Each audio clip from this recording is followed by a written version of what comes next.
and we'll be seeing 7 colleges today. We're going to make a little spin around just after the mathematical bridge, and I'll bring you guys back down to where we started.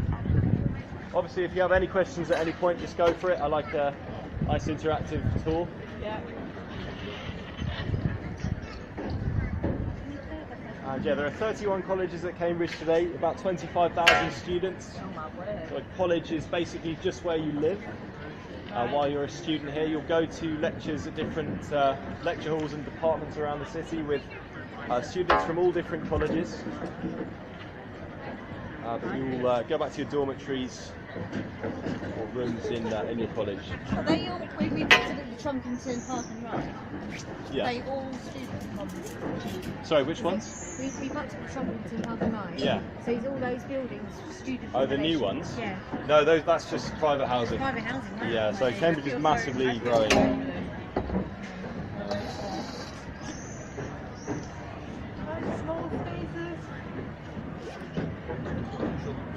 So yeah, first question for you guys, does anyone know when Cambridge University was founded? Or by the Duke of Buckingham? It was then refounded about a century later by Henry VIII and his Lord Chancellor Thomas Audley. Now it's spelt Magdalene, and there's a sister college in Oxford called Magdalene. So you might be wondering, why do we call it Magdalene? Well, that's because Thomas Audley, the Lord Chancellor, wanted his name to be part of the college. He actually wanted it to be called Audley College. But Henry VIII insisted that it be named after a religious figure, so they decided on Mary Magdalene from the Bible, and they made a compromise. So when you put Audley and Magdalene together, you get Magdalene. That's also why we call this Magdalene Bridge, which we're about to pass under. Now, Magdalene Bridge above us is one of the oldest steel bridges in the UK, first built in 1823. This is built on the site of the original Cambridge Bridge over the Cam, after which it gets its name. Now that dates from Roman times. This is a Roman road just above us. It goes directly south, almost in a perfect straight line down to London. Although I'd recommend taking the M11, it's probably a bit quicker.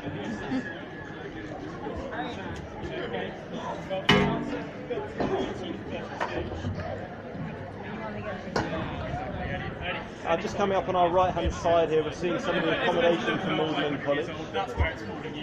Now obviously we've got some contrasting architecture styles here. Believe it or not, these 2 buildings, the red brick one there and this block, were actually built only 30 years apart. So that red brick building from the 1930s and this block from the 1960s. If I ended up in that building as a Magdalene College student, I would be a bit annoyed. It's not the prettiest building. It's definitely a 60s building. Now, a cool thing about going to one of these riverside colleges is that if you're a student here, you do get to take out your college's private punts whenever you like. So Magdalene College students have access to these 3 punts just behind me. Now, first years are only allowed to take them out once a year though, as historically they've gotten up to no good on these punts. But second and third years as much as they like, so you earn your right to drink and party on the punts.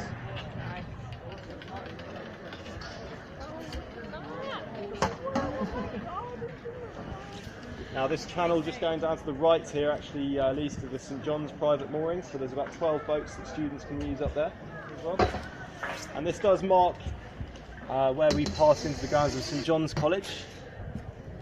Now, St John's is actually the second largest college at Cambridge in terms of number of students, about 1,500 students, and it's the largest in terms of the space that the college occupies.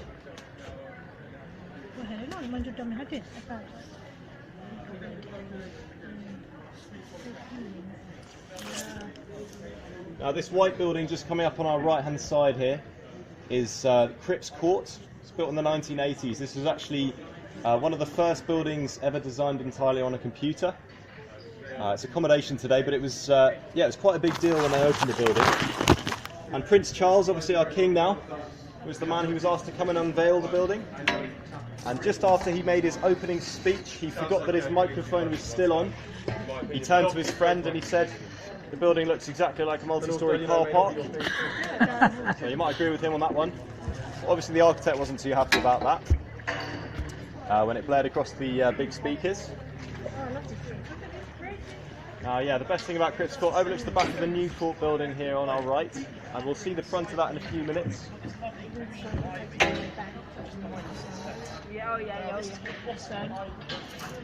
Now, new court on my right was built in 1831, and it connects via the Bridge of Sighs to Old Court. Yeah, what do they do? So that's the dungeon for students who fail their exams.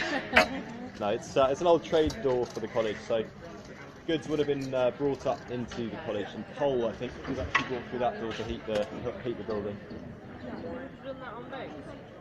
Yeah, so that's what punts were originally used for. So, Hello. Yeah. So yeah, we are about to pass under the most famous bridge on the river. This is the Bridge of Sighs, straight ahead. Yeah. So yeah, it was originally just called the New Bridge, part of New Court, so also built in 1831. That is until Queen Victoria made a visit to Cambridge to see this new bridge. Stood on the next bridge along, Kitchen Bridge. She looked at it and she said it looks like her favourite bridge in Venice, the Bridge of Sighs. Yeah. I don't know if you ever have been to Venice and seen this bridge, but it looks nothing like it. No. Yes. It's not even over water. No. It's across. It's where they went from prison, from the courthouse. Yeah, To exactly. the prison, and it'd be the last view that they'd get of Venice. Oh, look. Outside. Yeah. Yeah, the last breath of fresh air they ever get. Now, Queen Victoria had never been to Venice herself. She was basing this off paintings that she'd seen. Obviously, no one was going to disagree with her being the Queen, though, so we did decide to keep the name. And yeah, if you don't know, the Bridge of Sighs goes from the courtroom to the executioner's chamber, so it's named after the size of the prisoners who cross it. And it's basically the last breath of fresh air they'll ever get. Now, here in Cambridge, the old joke is that St John's students have to cross over one way to go and get their exam results and back the other way to go and meet their parents. So a similar thing happening here.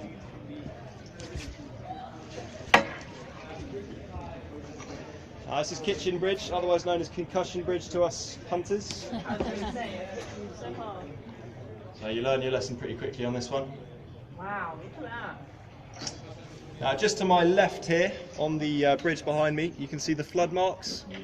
So that 1947 flood, the highest in this bridge's history. It doesn't really flood anymore.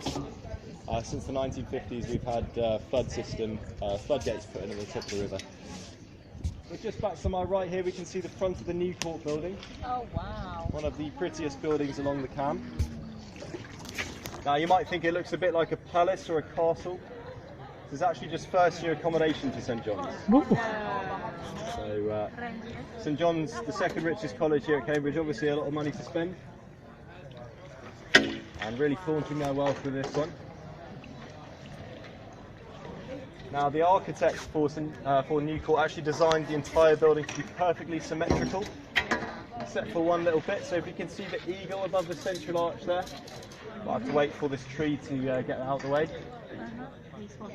But basically this eagle is looking left, away from the college across the river, Trinity College, in disgust. So these are the two biggest colleges and the two biggest rival colleges at Cambridge. Now, while St John's was founded in 1511 by Henry VIII's grandmother as a Catholic college, that was Lady Margaret Beaufort. Trinity was founded in 1546 by Henry VIII as an Anglican college, so the Reformation happened in between these two dates. And since then, unfortunately, Trinity has knocked St John's off the top of pretty much every leaderboard. We'll see Trinity just round to our left in a second.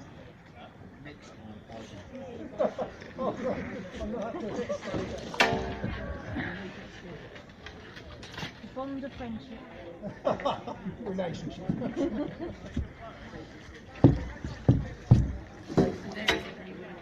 So yeah, just round to our left, you can see the front of or the back of Trinity College. This is the largest, richest, and most successful of any of the colleges at either Oxford or Cambridge. It was founded by Henry VIII. The reason it became so wealthy is because this was 4 years before he died when he founded the college, and he gave most of his land to the college to sort of maintain his legacy. Now it still owns a lot of that land today. Its assets are worth £1.9 billion. Owns a lot of land in London where the O2 Arena is situated, for example. Also owns Felixstowe Harbour, which is the UK's biggest shipping port. and it was once said that you could walk from here to Oxford entirely on Trinity-owned land. Now, since then, we might just have a little bash here, guys. Watch your elbow there, sir. Nicely done. Now, since then, Trinity College has had 33 Nobel Prize winners. Now, that's out of a total of Cambridge's 121. And to put that into context, Oxford, which has had the second most Nobel Prize winners of any university in the world, has only had 86. A fact I always obviously like to mention in my tours. Now, this grand building on our left here is called the Wren Library, built in 1695, designed by the same man who designed St Paul's Cathedral in London, Sir Christopher Wren. And he designed it to keep all of the books on the top floor here, so the bottom floor you can see right through into one of the Trinity quads, to protect these books from flooding. And he also tinted the windows green with moss to prevent direct sunlight ever hitting the books. Now, it's a good thing he did, because we have some very famous students and their works kept in this building who went to Trinity. So this is where Isaac Newton studied, Ernest Rutherford, James Clerk Maxwell, Ramanujan as well. So some very famous mathematicians and physicists, and their works are all kept in the Wren Library. It's also where Lord Byron's poetry is kept. And do you guys know Winnie the Pooh? Of course, so the original illustrations of Winnie the Pooh are also kept in the Wren Library, because A.A. Milne, the author, was a student here at Trinity, and his personal notebook is in the Wren Library as well.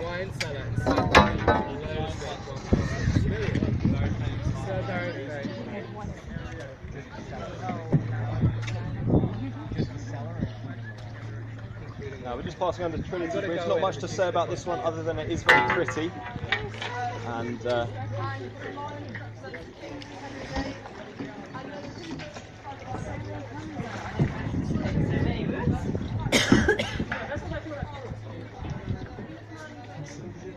this is Trinity Bridge, by the way. Got the emblem of Henry VIII with the Tudor rose there. And on the emblem of a man called Dr. Hooper, who you guys have come at a good time. I think in a couple of hours it's going to be very hectic out here. Beautiful day though. Dr. Hooper also introduced a debating competition. This is actually Europe's busiest non-motorised waterway in the summer. The debate's very in a famous. couple of hours it's going to be more like a slalom than a nice relaxing tour, I think. It's not your typical debate. You can see the tall building behind the trees to the right. That's the university library. Every college has its own library, but that's the main library for the whole. Very big library as well. Every UK publication ever inside that. So guys, this little building just coming up to our left-hand side where the punts are parked up outside is the old brew house. Today it's used by the Trinity Punting Company, but this is where beer used to be brewed for the city. Very wealthy college. So a reality of living in Cambridge and a lot of other big cities in the UK before a couple hundred years ago was that drinking water was very unsafe, very unclean, and you might get cholera from drinking it. So you'd probably be hydrating yourself with beer throughout the day. It wasn't like the beer that we drink today, it was only around 1% or less. That alcohol was enough to kill off the bacteria in the water, and maybe that explains our pub culture today. The most famous probably being Spencer Festival.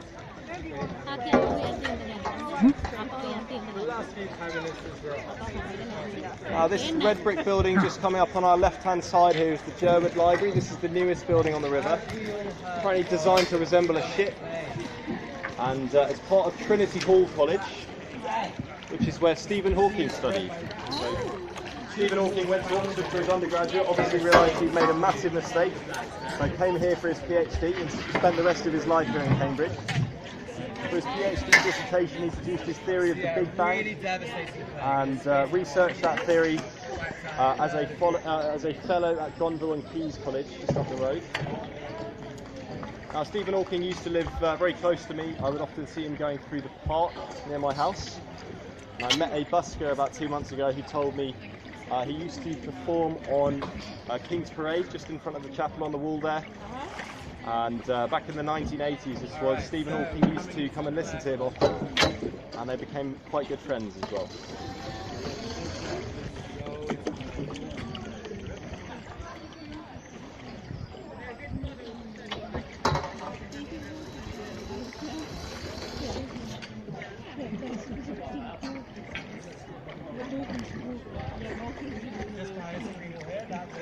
So usually we get a great view of Clare College coming up on our left here. Unfortunately, they're just doing some restoration work on the main building at the moment, and because the archway. Good question. Now, Clare College Bridge was the only bridge to survive the English Civil War. By the way, if you want some guards, that's due to Oliver Cromwell. So Cromwell decided to burn down all of the other bridges on the river. Just left this one standing for his troops to cross. And he actually left a cannon above this arch to my right here. You might notice the arch is not very semicircular anymore. It's kind of skewed. Yeah. So the weight of that cannon actually pressed the arch out of shape over time. The reason he destroyed so he really has left his mark wanted to make it harder on the for city. the enemy to And he actually used King's College Chapel as a So stable this is for the his only bridge forces in and during out. the You war only as got well. to keep your eye on this bridge. Did they take them down on purpose? Yeah, took it down. And then reassembled? Yeah, reassembled after the war. Just coming around to our left here, we're seeing the most famous view This is the King's College in the city. This is King's College Chapel on the left. biggest chapel in the world. Try my best. So yeah, it's the largest chapel in the world. It started construction in 1446 under orders from King Henry VI, who founded the college just a few years before that. Ended up taking almost 100 years to complete the chapel, as it was interrupted by the War of the Roses, and then it was finished by Henry VIII. And yeah, if you guys ever get a chance to visit, I'd really recommend it. They are letting visitors in today, I think. In there? Yes, I think it's £12.50 at the Porter's Lodge at the front. But yeah, it's the world's largest fan vaulted ceiling inside, so it's really spectacular. And home to a very famous choir. So actually King's College was founded by Henry VI along with Eton College and King's College School, all at the same time, and it was basically all for the purpose of the choir. So basically boys would go to King's College School. As choristers, they'd sing on the front row in King's Chapel, and then when their voices broke around age 13 or 14, they would go to Eton College, where they'd be trained to sing as a bass singer, and then they would come back to King's College to sing in the same choir once again, this time on the back row. Now, until midway through the 1800s, you actually had to go to Eton College to go to King's College at all. Yeah, if you guys are after a drink, I can call the Pins boat over. And yeah, they've got some nice refreshing stuff. But have you guys heard of carols at King's before? Anyone? Carols at King's? So there's a Christmas service broadcast from the chapel every year on Christmas Eve, sung by King's College Choir. So they've been singing in there for around 600 years, but in the 1950s they first broadcast their Christmas Eve service, and definitely won't sing then. But yeah, basically at the start of this service there's a solo of Once in Royal David City, which is sort of the centrepiece of the whole show. It's what all those millions of people are waiting for. My friends in the choir were telling me that none of the boys actually know who's going to sing it until 10 minutes before it starts. So they've just diverted it into a side chapel just before the service. And the choir master will walk up to one of the boys, basically tell him he's got to sing it. And so he's basically telling this 12, 13-year-old boy that in 10 minutes' time he's got to go sing entirely on his own to 3 million people. Oh, wow. So they actually do that, so they prepare all the boys for it. Yeah. And they're all ready for it, and then if you only give them a short amount of time, they won't overthink it and get very nervous. Well, that's the idea at least.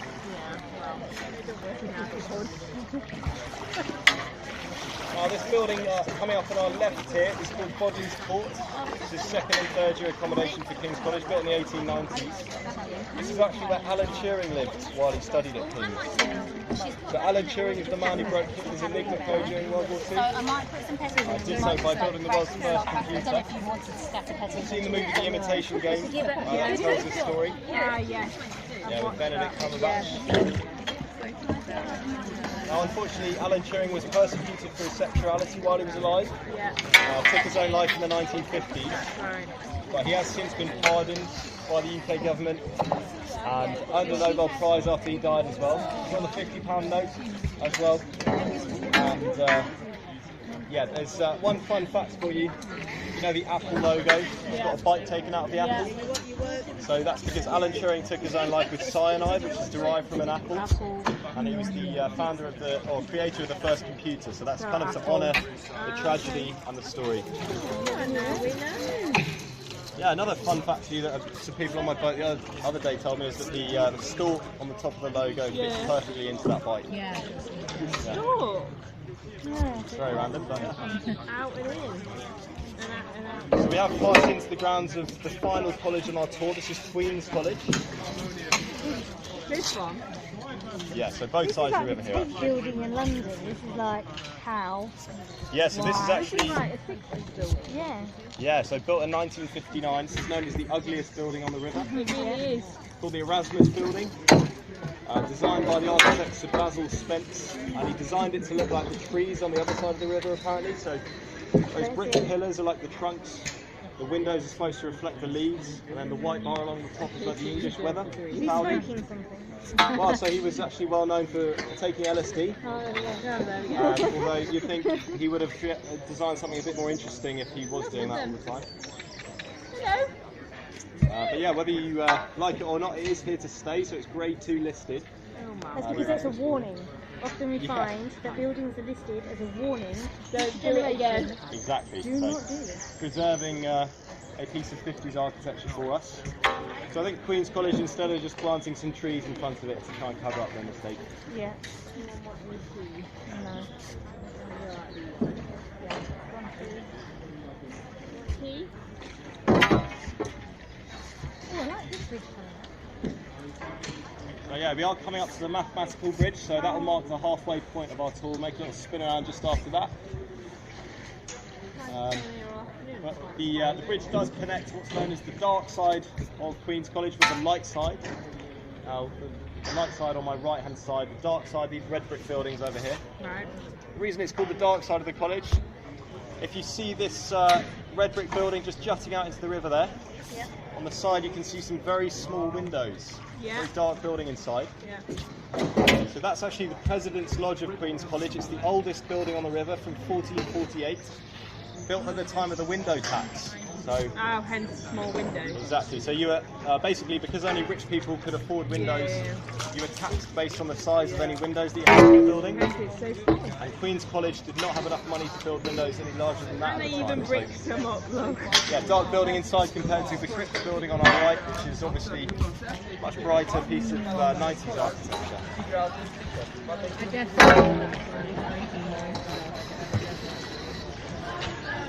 How old is it? Yeah. Yeah, so the mathematical bridge was first built in 1740. This is so nice. Gets its name from its geometrical design. So essentially, although the bridge looks curved, every single plank on it is perfectly straight and follows the tangent of a circle. So if we move away from it a bit, you'll be able to see that a little bit better. So how many editions are we? Is this like Mark 7 or something? Sorry? Well, is it not going to be the original, is it? No, so this is actually the third version. Only the third? Wow. The original used to be by Trinity Hall, do you know where the big new arch bridge is there? But this one's from 1910. 1910, yeah. I'm gonna, on the way back, take what I can get. Yeah. So yeah, we are just going to make a spin around after this guy moves along. What's the one over there? Sorry? That building. That's the Cripps building, it's part of Queen's College. Sort of where the first years live today. Now, I've grown up in Cambridge for my entire life, and I've always heard the same story get told about this bridge, the mathematical bridge. And the story goes that Isaac Newton built the mathematical bridge himself without the use of any nuts and bolts. So the way the wood interlocks, it could just hold itself together under its own weight. And then after he died, some of his students took it apart to see how he'd done it. They couldn't figure out how to put it back together again. Oh, no. So that's why there are nuts and bolts all over it today, just to hold it all together. Smile, people. Thank Now, it's a you. very good story. Unfortunately, when I became a punter, I was let into a little punter's secret. And that is that this story has been entirely made up by punters to entertain their guests. and it's been told for so long, so many times, that everyone believes it, including the people who grew up here.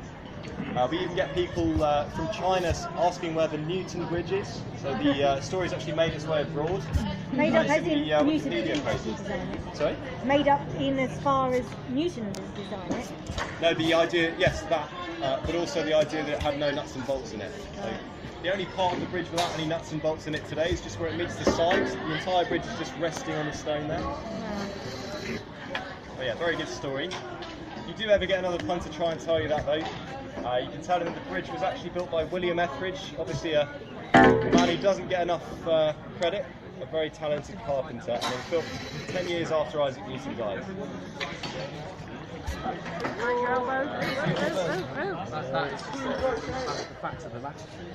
Which way are you going, I'm Max? busy now. We came at the right time, I think. So, do you have like friendly rivalry with the other punting companies Yes. with regard to the? Sometimes not so friendly. No, yeah, there's a lot of some of the crashes, people get a bit worked up and stuff. But we don't like Scudamores, so they're the big company that has both ends of the river. Oh, right. And the old joke is that Scudamores punters are actually all on clockwork machinery, they're not real people. They're That's why robots. They say the same thing every tour. They're robots. Well, I'd quite happily stay in one of these the rest of the day, so if you want to just go. Your credit card might get melted. My card might definitely get melted. They look very comfy, don't they? So if you guys ever come back to Cambridge and want to give punting a go yourself, I would recommend it. No. You might fall in, but it's a good bit of fun. I'd recommend, instead of going up the backs here, I'd say go to the next section of the river upstream, go up to Grantchester Meadows, Right. which is where Pink Floyd wrote a lot of their songs. So, Oh, nice. yeah, Sid Barrett and David Gilmour from Cambridge, they grew up together, went to the same school. And yeah, you can bring a picnic up there, tie your boat up to a willow tree, and it's always a lot more fun on the way back after a few beers. I was going to say drink your afternoon away. I actually think punting's easiest after exactly 2 pints. And what's your current tally for today? Unfortunately, 0. That's a secret. I'll get there hopefully. Hopefully a free drink from the Pimm's boat at some point. Do you ever get attacked by the swans? I was going to say, Yes. they are vicious. They, yeah, they can be very aggressive. They just had babies.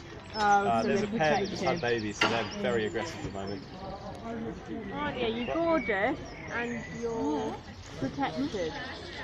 Actually, the ducks are surprisingly vicious towards each other, but I have had a duck jump in the boat once. Freaked out some people because there was a big loaf of bread in the middle of the boat.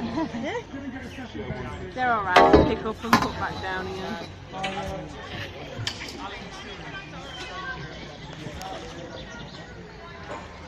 Can you imagine just like living in one of these places and just like just popping on whenever you want? How crazy is that?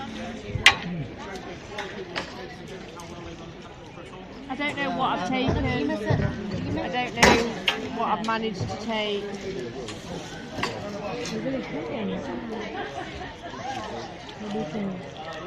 I think I'm losing some myself in here. I've decided where I'm living permanently.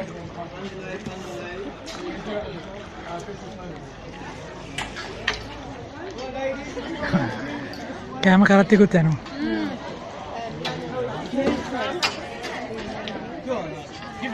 Now that is So guys, we're just seeing the postcard view of Cambridge on the right hand side here. Now there's a famous group of Cambridge pranksters called the Night Climbers. They're a secret student group, and basically what they do is they climb buildings at night and leave funny objects on the top of them to annoy the university. Now the Night Climbers about 20 years ago pulled off a prank where they climbed King's Chapel and they left a traffic cone on the top of that left spire up there, right on that metal spike. no. Now, due to health and safety laws, and much to the annoyance of King's College, the college had to hire a scaffolding team to build scaffolding the whole way up the tower to try and reach this. How did It they took them go? 6 days, and on the evening of the 5th day, just before they reached it, the night climbers went up again and they moved it to the other tower. They had to rebuild the How did scaffolding they all over get again. up there? Okay. Yeah, so They they've should also have hired been, the same people. Basically leaving Santa's hats on the top of these towers every year at Christmas. And it's finally got to the point where King's College have had enough. So they've got some metal spikes around those towers, as you can see, to try and stop them going They are up. the vigilante. Giant pigeon. Yeah. It was costing them quite a lot of money. That is funny though. Can you imagine if you'd have the confidence to even go up there? I'd want to like spray paint a logo. Yeah, if you're wondering what the scaffolding is up there at the moment, they are just replacing the roofing tiles. Yeah. So it's been kind of a big controversial news story. They're actually deciding to put solar panels on the top of the chapel. They're supposed to be sort of, low key, so you can't really see that they're solar panels until you get close to them. So yeah, trying to bring the chapel into the 21st century. Huh?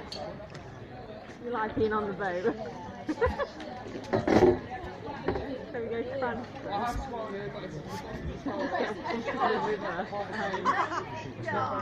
I'm not, I don't know.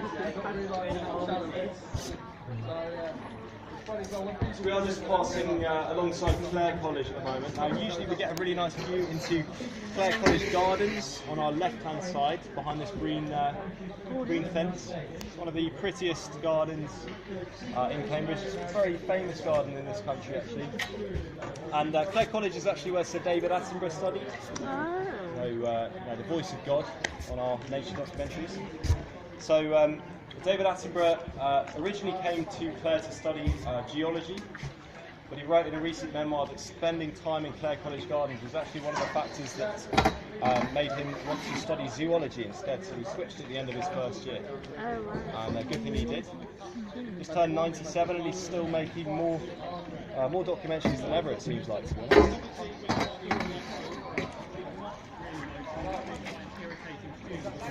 Yeah, on that note, another great thing to do in Cambridge is go around the botanical gardens.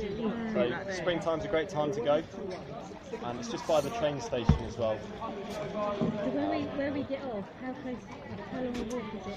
So it would be. Did you guys come here on the train? We got off at Punting.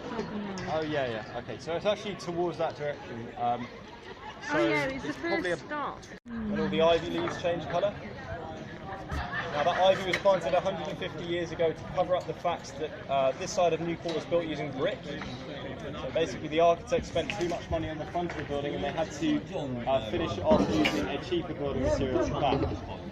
But it has resulted in something quite cool, so that's what we're going to see in around October.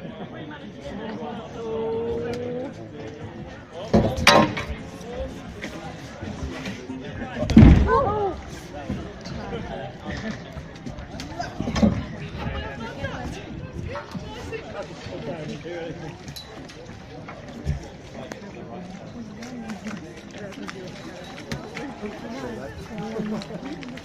We'll wait now. Oh, yeah.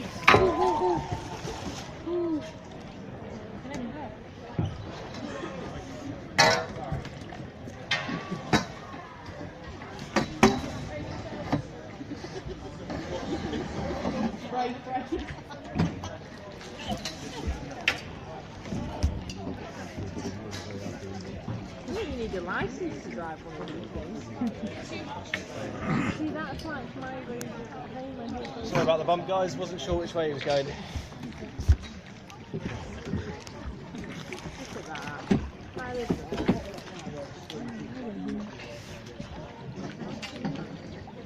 Smile.